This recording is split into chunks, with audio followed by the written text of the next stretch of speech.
네, 그 다음 사례는 부산광역시 동래구 명장동의 명장근린공원이에요. 보시면 여기가 이게 경매 번호거든요. 201, 2015, 25340 명장동 산 62-1번지고요. 임야하고요. 평수가 되게 크죠. 그죠? 2660평이에요. 감정가가 3억 9천이었는데 저희가 2억 9천에 낙찰을 받았어요. 그리고 두 명이 입찰했는데 저희보다 한 천 몇백만 원 덜 써서 이제 2순위 된 사람이 있네요. 그래서 낙찰을 받았고요. 나머지 권리, 말소 기준 권리 같은 게, 이게 이제 경매 보시면 이런 거예요. 말소 기준 권리가 있잖아요. 그럼 다른 거보다 제일 우선하는 기준이 있어요. 이거를 말소 기준 권리라고 하고요. 그 밑에 있는 권리들은 싹 없어져요. 왜냐하면 여기에 전주, 진주 축협에서 2억을 빌렸잖아요. 그러면 낙찰을 받아서 잔금을 내면 그걸 가지고 순서대로 이 사람들이 나눠 갖는 거예요. 그죠? 일반 매매를 하면 되게 복잡하잖아요. 근데 그건 저희랑 상관없어요. 저희는 잔금만 내면 자기들이 나눠가지고 이 권리를 싹 없애줘요. 그럼 나중에 우리는 뭐예요? 보상 신청하면 되죠. 만약에 근저당이 있으면 우리 근저당을 말소하든지 보상금 중에 근저당을 변제하고 남는 걸 우리가 받으면 되죠. 이렇게. 그죠? 근린공원이네요. 그죠? 임야로 돼 있고. 여기가 땅인데 제가 여기를 가봤겠어요? 안 가봤어요? 안 가봤죠. 가볼 필요가 없어요. 왜냐하면 우리를 여기 행위를 할 게 아니고 보상받는데 여기에 일반적 매매, 일반 경매나 또 뭐 일반 매매들은 어때요? 여기에 막 분묘가 있잖아요. 어때요? 복잡하죠? 근데 보상받는 건 되게 클리어해요. 보상 중에 분묘 보상이 있거든요. 그러면 분묘 관계자가 이장비를 받으면 돼요. 이거 저희랑 상관없죠. 그죠? 근데 어때요? 경매 나올 때는 어때요? 임야에 분묘가 100개가 있어요. 그러면 경매 감정가가 높아질까요? 떨어질까요? 떨어지죠. 그럼 낮은 걸 우리가 낮게 받는데 그러면 나중에 보상받을 땐 분묘가 있다고 이거를 들 줄까요? 아니에요. 분묘가 없는 걸로 평가해서 일반 매매로 일반 임야가로 주잖아요. 그러면 어때요? 낮은 걸 낮게 받아서 보상을 원래보다 더 받죠. 그래서 잘 받았어요. 이게 뭐 이렇게 받은 거, 이거 본건이에요. 제가 안 가봤겠지, 그죠? 이건 두 차례 나눠서 받는데 요번에 1차를 요만큼 받았어요. 그리고 여기가 2종 일반적으로 요만큼이 나눠졌거든요. 그래서 이거는 이제 보상 신청을 했어요. 그러면 뭐 간평하고 그러면 내년 상반기에 나올 것 같아요. 그래서 요거를 요번에 보상을 받았는데 9월 30일 날 입금이 됐어요. 부산시청에 보니까 명장근린공원 뭐 어떻게 하겠다고 나오고요. 동래구청에 보니까 뭐해서 단계별 기본계획이 있대요. 이렇게. 그래서 저희가 뭐 보상 신청도 했어요. 빨리 보상해줘. 이렇게 할 수 있잖아요. 그죠? 그랬더니 이게 특례법이 정해졌어요.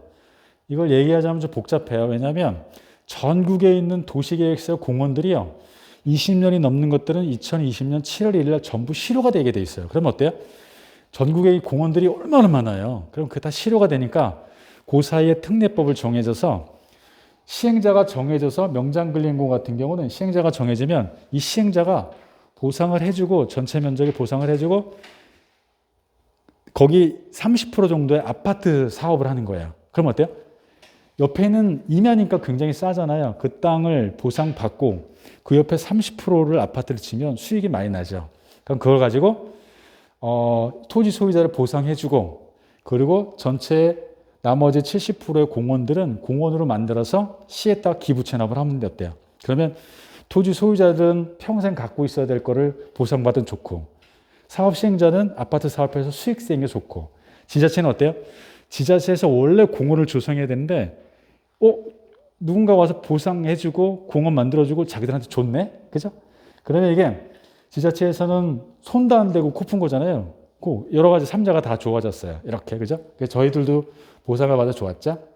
그래서 보상을 한대요. 뭐 의견 청취가 났고요.